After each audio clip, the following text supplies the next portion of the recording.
खबर उत्तर प्रदेश बलिया से। अशरफी हॉस्पिटल में डॉक्टरों ने किया प्रेस वार्ता और प्रेस वार्ता के दौरान महत्वपूर्ण जानकारियां दी। अब खबर विस्तार से।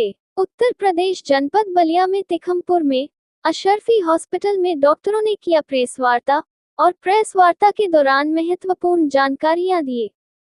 डॉक्टर ने बताया कि मौसम के हिसाब से बीमारियां भी आती है और उनका इलाज भी है। डॉक्टर ने भी बताया कि कैसे कौन बीमारी ठीक होता है, कौन क्या करना पड़ेगा, सारा चीज उन्होंने जानकारियां दी अलग अलग। उत्तर प्रदेश बलिया से सुरेंद्र गुप्ता की रिपोर्ट, न्यूज़ नाम एबीपी डॉक्टर अंकित चौबे है। मैं कंसल्टेंट ऑर्थोपेडिक सर्जन हूँ बलिया अशरफी हॉस्पिटल में। 25 प्रकार की प्रेस वार्ता रखी गई है, क्या क्या चीज़? 25 प्रकार की प्रेस वार्ता रखी गई है, क्या है? हाँ, आज डॉक्टर्स डे के अवसर पे हम लोग यहाँ पे सब लोग जुटे हैं एक साथ, और इसके लिए मैं आपको बहुत बहुत धन्यवाद करना चाहूँगा।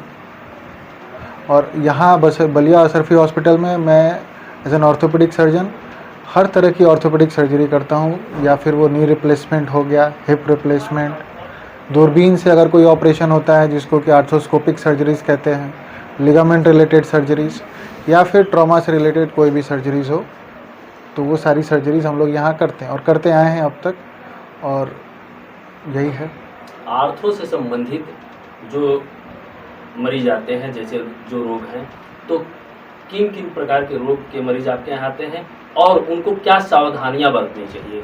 हाँ, तो जैसे कि ऑर्थो में दो तरह के मरीज अगर ग्रॉसली डिवाइड करें तो ओल्ड एज पेशेंट होते हैं और यंग एज पेशेंट होते हैं। ओल्ड एज की जो बीमारियां हैं वो फिक्स्ड हैं कि किसी किसी को ऑस्टियोआर्थराइटिस, गठिया जैसी रोग होगी, अस्थि क्षरण होता है, ऑस्टियोपोरोसिस, इस तरह से फिर लो बैक एक, कमर में दर्द होना, और भी बाकी जोड़ में दर्द होना, इन तरह की अगर कोई बीमारी आती है तो सबसे पहले आपको अपने ऑर्थोपेडिक सर्जन को कंसल्ट ज़रूर करना चाहिए, क्योंकि जो मरीज़ ये नहीं करते हैं उनको फिर अपने तरीके से वो लोग पेन किलर्स खाते हैं जिसका अलग साइड इफ़ेक्ट चलता है उन लोगों में। तो इसीलिए उनको पहले तो ये करनी चाहिए, उसके बाद एक फिक्स डायग्नोसिस बनता है, वो डायग्नोसिस के हिसाब से फिर हम उन्हें मेडिसिन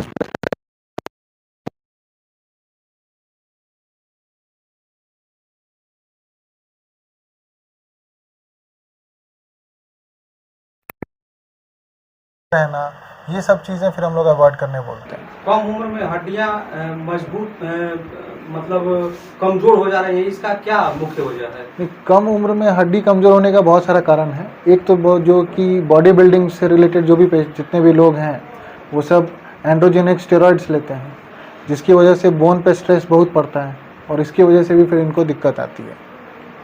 क्या आरओ की पानी भी इसमें योगदान नहीं, है क्या? ऐसा नहीं, ऐसा तो कोई रिपोर्ट नहीं है। इसके अलावा जैसे कि यंग एज में जो पेशेंट आते हैं उनको स्पोर्ट्स इंजरीज होती हैं, लिगामेंट टूट गया, क्रिकेट खेलते समय हाथ छटक गया, शोल्डर डिसलोकेट हो गया, तो उस तरह के लिए हम लोग फिर आर्थ्रोस्कोपिक सर्जरीज या फिर पहले कंजर्वेटिव, अगर नहीं होता है तब जाके फिर सर्जरी के लिए उसको एडवाइस करते हैं। इसके अलावा कोई हड्डी और अगर ऐसी हो गई तो फिर उसको ऑपरेशन या फिर प्लास्टर से हम लोग ठीक करने की कोशिश करते हैं। तो सारी ही यहाँ पे होती है। जी, मेरा नाम डॉक्टर जाहिद इकबाल अंसारी है। मैंने MBBS DNB मेडिसिन किया हुआ है। मैं यहाँ कंसल्टेंट फिजिशियन के तौर पे काम कर रहा हूँ। इंटरनल मेडिसिन मैं पूरा ही देखता हूँ, उसमें न्यूरोलॉजी है, कार्डियोलॉजी है, नेफ्रोलॉजी है, और इसके अलावा रेस्पिरेटरी है, ठीक है, और ये सारे सिस्टम्स हैं, और साथ के साथ यूरोलॉजी, नेफ्रोलॉजी है, किडनी डिजीज़ है। तो ये सारे विभाग हैं जिनको मैं देख रहा हूँ यहाँ पे, और साथ के साथ इमरजेंसी क्रिटिकल केयर फिजिशियन भी हूँ, क्रिटिकल केयर रोगियों को भी देखता हूँ। डॉक्टर साहब, इस समय मौसम बदलाव हो रहा है और इस समय किन किन रोगों का उत्थान होता है और सावधानियाँ क्या कर सलाह देंगे मरीजों को? देखिए, अभी कुछ दिन पहले तो हमारे पास हीट स्ट्रोक के पेशेंट ज़्यादा आ रहे थे। कारण ये था कि गर्मी अचानक से चरम सीमा पे थी, तो उस समय में हाइड्रेशन मेंटेन करना था, मतलब अधिक से अधिक पेयजल का सेवन करना था। साथ में खाने में बहुत तली भुनी चीज़ें नहीं खानी थी, ये सब चीज़ें चल रही थी। ठंडी चीज़ों का सेवन करना था, पेयजल ज़्यादा से ज़्यादा लेना था, सत्तू और लिक्विड्स का ज़्यादा सेवन करना था। आज अब मौसम अभी जो परिवर्तन- मौसम परिवर्तन हुआ है अचानक से, तो नया मौसम जो आया है वर्षा ऋतु के तौर पे, तो इसमें जो है मलेरिया डेंगू के केसेस बढ़ेंगे। तो हमारे आसपास में साफ़ सफाई की व्यवस्था रखनी है, क्योंकि दोनों का कारण जो होता है वो मच्छर होता है, मच्छर से ये ट्रांसमिट होते हैं। तो उनके लिए बच बचाव रखना है कि सफाई अपने पास में रखनी है, पानी इकट्ठा होने नहीं देना है। अगर हम पौधे लगाते हुए हैं अपने कमरे में या बाहर बालकनी में लगाते हैं, उसमें पानी हमेशा बदलते रहना है, और साथ के साथ मॉस्किटो नेट का इस्तेमाल करना है। और खाने में जो है, जैसे अभी फ्रूट्स में आम का बहुत ज़्यादा सीजन है, तो आम को पर्याप्त मात्रा में ही लेना है।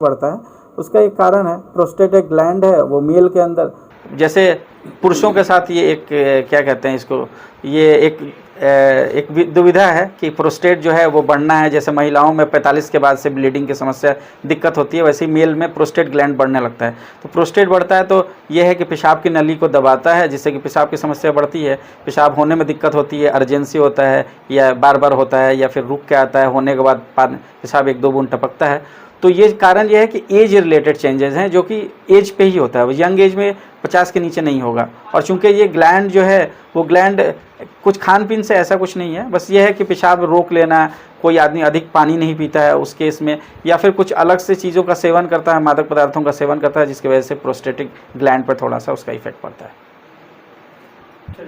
मेरा नाम डॉक्टर फरजाना खानम है।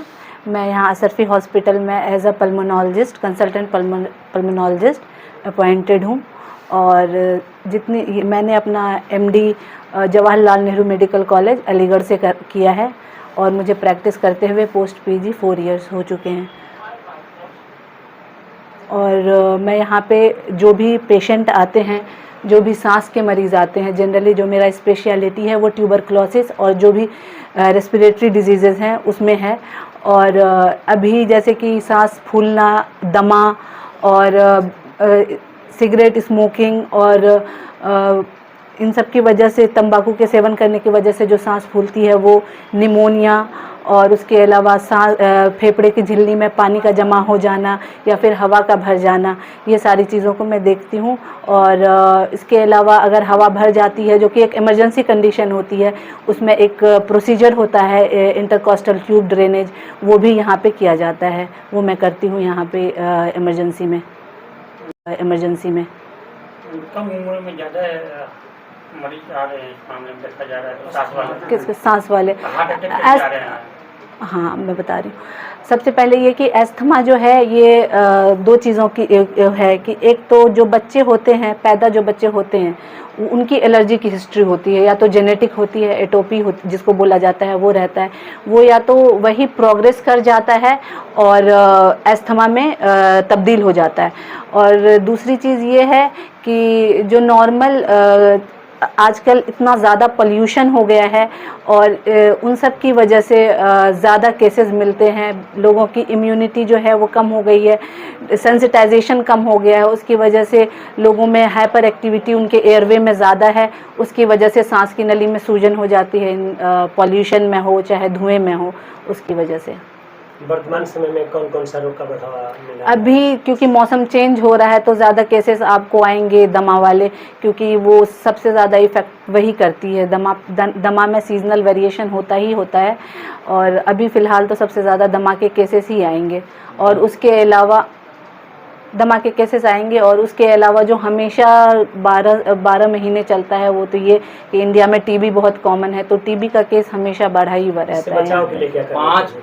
पहले जैसे न्यूमोनिया बच्चों में होता था, 5 साल तक ये माना जाता था कि 5 साल से ऊपर जब एज हो जाता है देखिए, बच्चों को तो निमोनिया कम होने निमोनिया सबसे पहली बात कि निमोनिया एक बहुत मिसलीडिंग टर्म है कि खांसी हो गई, सर्दी हो गई, बुखार आ गया, जो गांव में होते हैं, समाज में होते हैं, उसको कहते हैं कि ये निमोनिया है। एक्चुअली वो निमोनिया होता नहीं है। निमोनिया मतलब कि लंग इन्फेक्टेड है आपका, उसको निमोनिया बोला जाता है। और वो निमोनिया जो होता है वो एंटीबायोटिक के 5 to 21 डेज, किसी को 5 डेज, किसी को 3 डेज में, किसी को 5 डेज में, किसी को मैक्सिमम 21 डेज में वो ठीक हो जाता है with due course with antibiotics.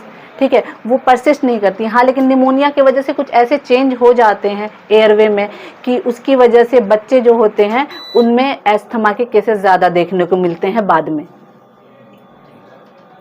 तो इनसे बचाव का कुछ और बताएंगे?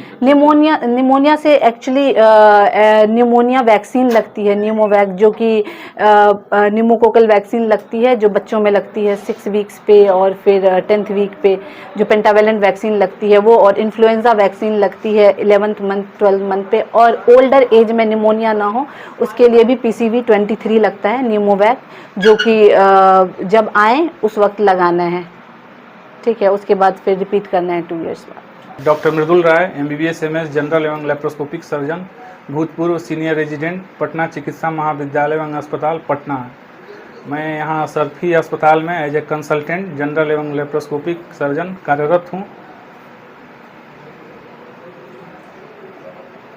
जी डॉक्टर साहब, इस समय आपके यहाँ लेप्रोस्कोपिक संबंधित केस में बढ़ोतरी हुई है या जनरल चल रहा है? जैसे गॉल ब्लैडर स्टोन जो है, पित्त की थैली की पथरी जिसको हम कहते हैं सामान्य भाषा में, इसके मरीज बहुत बढ़ गए हैं बलिया में, और हम लोग उसका सफलतापूर्वक लेप्रोस्कोपिक विधि से इलाज कर रहे हैं। लेप्रोस्कोपिक कोलेसिस्टेक्टोमी किया जाता है जो यहाँ उपलब्ध है। बाकी इसके अलावा हम अपेंडिक्स, हर्निया, हाइड्रोसील, शरीर के किसी हिस्से में गांठ, प्रोस्टेट, इस सब का भी इलाज करते हैं। सबकी सर्जरी यहाँ की जाती है। आखिर पित्त की थैली में पथरी होती क्यों है? पित्त की थैली में पथरी हमारे खान पान से भी रिलेटेड है। जैसे हम लोग फैटी डाइट लेते हैं, और ये गंगा के किनारे वाला जो भी एरिया है, जैसे हम पटना मेडिकल कॉलेज में थे, वहाँ भी बहुत इंसिडेंट्स थे लेप्रोस्कोपिक कोलेसिस्टेक्टोमी के, यहाँ भी हो रहा है। क्या टमाटर का बीज भी पथरी का सबसे बड़ा जरिया होता है? टमाटर से किडनी की पथरी का रिलेशन है, लेकिन पित्त की थैली की पथरी का कोई रिलेशन नहीं है। इससे बचाव करने के लिए क्या करना चाहिए? इससे बचाव करने के लिए हमको हरी सब्जियां और रोटी चावल इन्हीं पर डिपेंडेंट रहना चाहिए। बहुत ज़्यादा फैटी मील नहीं लेना चाहिए। बताया जाता है डॉक्टर साहब कि पित्त की थैली का ऑपरेशन वगैरह जब कर दिया जाता है, उसे निकाल दिया जाता है, तो वह मरीज गैस की बीमारी से पीड़ित है। ये सही है, लेकिन पित्त की थैली जिसको गॉल ब्लैडर बोलते हैं, उसको निकाल देने के बाद नीचे उसके CBD होती है, कॉमन बाइल डक्ट, वो उसका फंक्शन टेक ओवर कर लेता है और वो उस रिजर्वायर का काम करने लगता है। इसलिए 1-2 महीने के बाद ये समस्या नहीं होती है। शुरुआत के 1-2 महीने तक ही ये समस्या रहती है।